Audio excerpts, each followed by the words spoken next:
Assalamualaikum warahmatullahi wabarakatuh. Perkenalkan, nama saya Irma Cipatiwi, NIM belakang 189 dari Rombol Akuntansi P19 Universitas Negeri Semarang.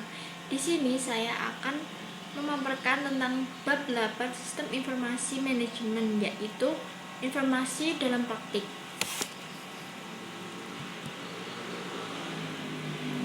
Yang pertama yaitu informasi sebagai salah satu faktor penting penentu keberhasilan. Pada tahun 1961, Ronald Daniel dari McKinsey dan Company, salah satu perusahaan konsultan terbesar di Amerika, menggunakan istilah critical success factor atau faktor penting penentu keberhasilan. Dia mengungkapkan bahwa beberapa aktivitas yang menentukan keberhasilan atau kegagalan bagi semua jenis organisasi. Ketika manajemen sebuah perusahaan menjalankan konsep CSF, mereka aktivitas CSF, mereka akan memusatkan perhatian pada pengidentifikasian CSF dan kemudian monitor sampai seberapa jauh mereka telah mencapainya. Selanjutnya yaitu sistem pemrosesan transaksi. Sistem pemrosesan transaksi digunakan untuk menjelaskan sistem informasi yang mengumpulkan data yang menguraikan aktivitas perusahaan, mengubah data menjadi informasi, dan menyediakan informasi tersebut bagi para pengguna yang terdapat di dalam maupun di luar perusahaan. Selanjutnya yaitu model sistem pemrosesan transaksi. Sistem pemrosesan transaksi adalah satu-satunya sistem informasi yang memiliki tanggung jawab untuk memenuhi kebutuhan informasi dari luar perusahaan. Sistem pemrosesan transaksi memiliki tanggung jawab untuk memberikan informasi kepada setiap unsur lingkungan selain pesaing. Sebagai contoh, sistem pemrosesan transaksi memberikan faktur dan laporan saldo kepada pelanggan, pesanan pembelian kepada pemasok, dan data dalam laporan keuangan tahunan kepada para pemegang saham dan pemilik.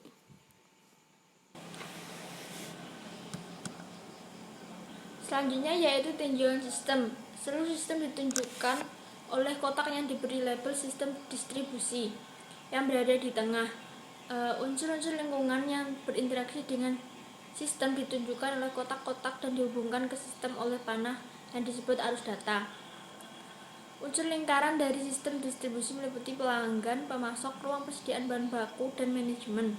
Arus data yang menghubungkan perusahaan dengan para pelanggan cukup miris dengan arus yang menghubungkan perusahaan dengan pemasoknya. Pesanan yang diterima oleh perusahaan dari para pelanggannya disebut pesanan penjualan atau sales order, sedangkan pesanan yang ditempatkan oleh perusahaan pada pemasoknya disebut pesanan pembelian atau purchase order. Berikut merupakan gambar dari sistem distribusi tersebut. Selanjutnya yaitu subsistem utama dari sistem distribusi. Sistem distribusi terdiri dari 3 proses utama, yaitu memenuhi pesanan pelanggan, memesan persediaan pengganti dari pemasok, dan memelihara buku besar. Yang pertama, memenuhi pesanan pelanggan, yaitu pemenuhan pesanan melibatkan suatu sistem entry pesanan, sistem persediaan, sistem penagihan, dan sistem piutang dagang. Nah, di sini disediakan gambar dari pemenuhan pesanan pelanggan.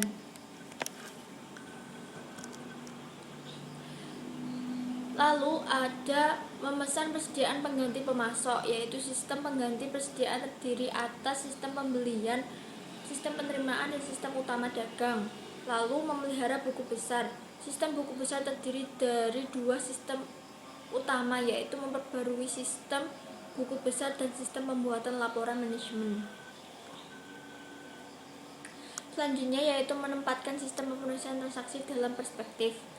Sistem pemrosesan transaksi adalah sistem informasi pertama yang terkomputerisasi. Selain sebagai area aplikasi yang paling dapat dipahami, sistem ini juga berperan sebagai fondasi dari semua aplikasi lainnya. Fondasi ini mengambil bentuk basis data yang mendokumentasikan semua hal yang penting dilakukan oleh perusahaan dalam menjalankan operasi dan berinteraksi dengan lingkungan.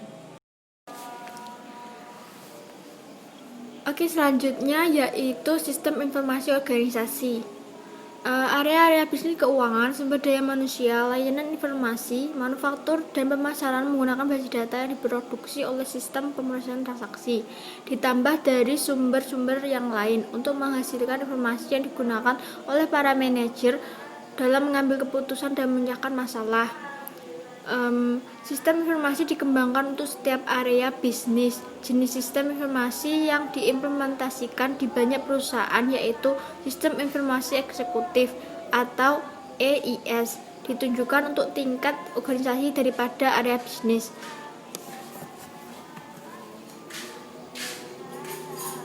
Sistem selanjutnya yaitu sistem informasi pemasaran. Sistem informasi pemasaran memberikan informasi yang berhubungan dengan aktivitas pemasaran perusahaan. Subsistem output, lalu pembauran pemasaran atau marketing mix. Subsistem output terdiri atas 5, yaitu yang pertama subsistem produk, memberikan informasi mengenai produk perusahaan. Subsistem lokasi, memberikan informasi mengenai jaringan distribusi perusahaan. Subsistem promosi, memberikan informasi mengenai iklan dan aktivitas penjualan pribadi perusahaan. Subsistem harga, yaitu membantu manajer mengambil keputusan harga. Subsistem buaran terintegrasi, yaitu memungkinkan para manajer mengembangkan strategi yang mempertimbangkan pengaruh gabungan dari unsur-unsur di atas.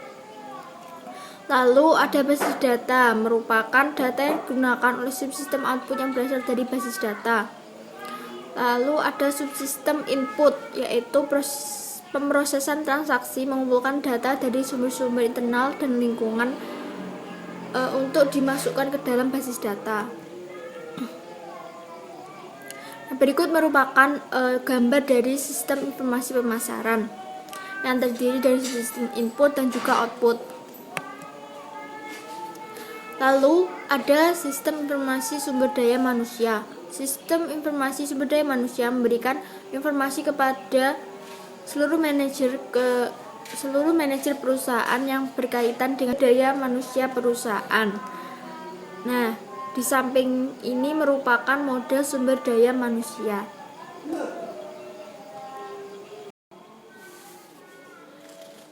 Selanjutnya yaitu sistem informasi manufaktur. Sistem informasi manufaktur ini memberikan informasi kepada seluruh manajer perusahaan yang berkaitan dengan operasi manufaktur perusahaan. Di sini merupakan model sistem informasi manufaktur yang terdiri dari outputnya yaitu sistem produksi, persediaan, kualitas, dan juga biaya. Lalu ada sistem informasi keuangan, yaitu memberikan informasi kepada seluruh manajer perusahaan yang berkaitan dengan aktivitas keuangan perusahaan. Nah, di sini subsistem inputnya berasal dari akuntansi, lalu ada audit internal dan juga intelijen keuangan, di mana akan diolah di dalam database, dan outputnya yaitu peramalan, manajemen dana, dan juga pengendalian yang akan digunakan oleh pemakai.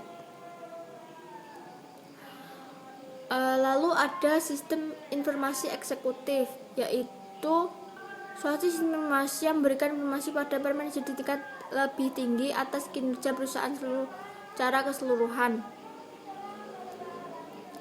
Sistem informasi eksekutif ini biasanya terdiri atas stasiun kerja eksekutif yang terhubung melalui jaringan ke komputer pusat.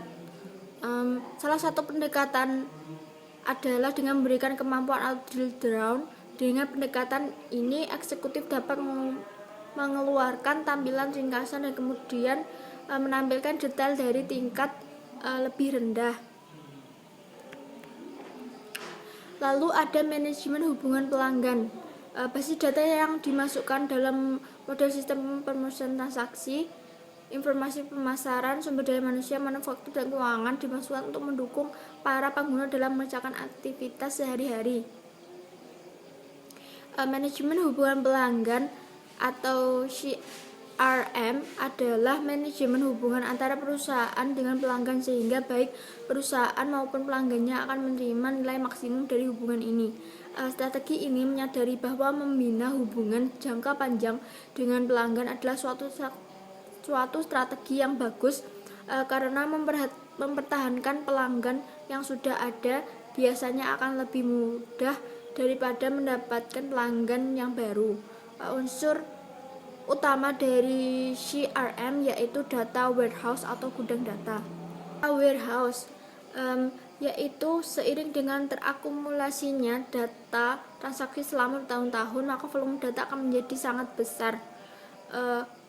Ini dimungkinkan untuk membangun suatu sistem dengan kapasitas data yang hampir tak terbatas. Di sini ada karakteristik dari data warehouse, yaitu kapasitas penyimpanan sangat besar. Data diakumulasikan dengan menambahkan catatan-catatan baru. Data dapat diambil dengan mudah dan juga data sepenuhnya digunakan untuk mengambil keputusan dan tidak digunakan dalam operasi perusahaan sehari-hari. Di sini ada sistem data warehousing. Data warehouse adalah bagian utama dari data warehousing data ke dalam gudang, mengubah isinya menjadi informasi kepada para pengguna. Sumber data yang utama adalah sistem pemrosesan transaksi, namun tambahan data dapat diperoleh dari sumber lain, baik internal maupun lingkungan. Sistem data warehousing juga mencakup komponen manajemen dan kendali. Komponen ini mirip dengan sistem manajemen base data yang mengendalikan pergerakan data di sepanjang sistem. Lalu bagaimana data disimpan dalam tempat penyimpanan data warehouse? Dalam suatu basis data, seluruh data mengenai subjek tertentu disimpan bersama dalam satu lokasi yang biasanya berbentuk sebuah tabel. Data tersebut meliputi data pengidentifikasian, data deskriptif, dan data kuantitatif. Tabel itu dibedakan menjadi dua, yaitu tabel dimensi, di mana data pengidentifikasi akan disimpan di tabel dimensi. Istilah dimensi mengartikan pemikiran bahwa data tersebut dapat menjadi basis untuk melihat data dari berbagai sudut pandang atau berbagai dimensi. Lalu ada tabel fakta, yaitu tabel-tabel terpisah. Disebut tabel fakta berisi ukuran-ukuran kuantitatif sebuah entitas, objek, atau aktivitas. Selanjutnya yaitu penyampaian informasi. Unsur terakhir dalam sistem data warehousing adalah sistem penyampaian informasi, yang mendapatkan data dari tempat penyimpanan data, mengubahnya menjadi informasi, dan menjadikan informasi tersebut berguna bagi para pengguna. Informasi dapat diberikan dalam bentuk terinci atau dalam berbagai tingkatan-tingkatan. Proses melakukan navigasi ke bawah melalui tingkatan disebut drill down. Proses melakukan navigasi ke atas disebut roll up. Pengguna juga dapat melakukan drill across dengan cepat bergerak dari satu hierarki data ke hierarki lainnya, dan drill through yaitu berangkat dari tingkat ringkasan tingkat terendah data yang terinci. Demikianlah pemaparan dari saya tentang bab 8 Sistem Informasi Manajemen. Semoga dapat diambil manfaat bagi kita semua, dan apabila ada kurang lebihnya saya mohon maaf. Wassalamualaikum warahmatullahi wabarakatuh.